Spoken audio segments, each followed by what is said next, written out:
Pernahkah kita berpikir, apa dampak jika suatu proyek seluruhnya menggunakan muatan asing, dan kemana nilai mata uang asing tersebut mengalir? Lalu, apa dampak ekonominya jika menggunakan muatan lokal?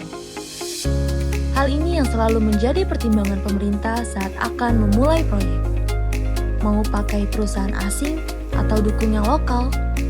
Nah, Petal Land Railway System sebagai salah satu perusahaan dalam negeri yang memiliki nilai teknologi yang tinggi memberikan pandangan bahwa menggunakan muatan lokal akan lebih membawa dampak positif khususnya bagi devisa negara.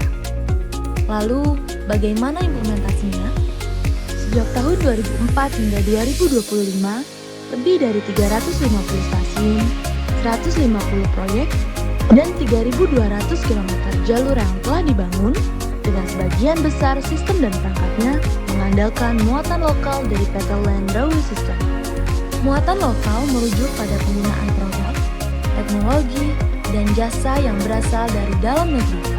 Dalam proyek Petal Land Railway System, bagian besar komponen menggunakan muatan lokal sejalan dengan aturan pemerintah terkait TKDN.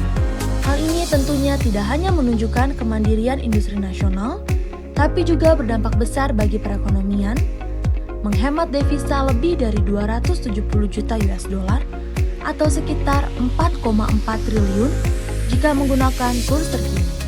Pemanfaatan muatan lokal juga menjadi bukti bahwa industri dalam negeri mampu bersaing secara teknologi dan kualitas.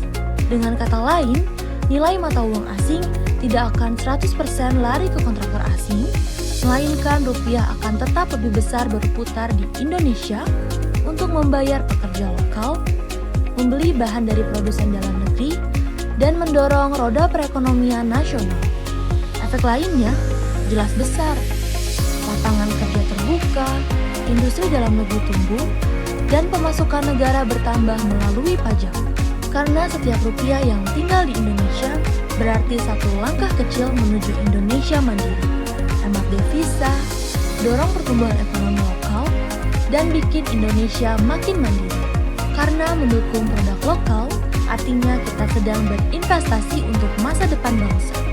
Karena sudah saatnya teknologi dan inovasi terbaik itu bisa dan seharusnya lahir dari negeri kita sendiri.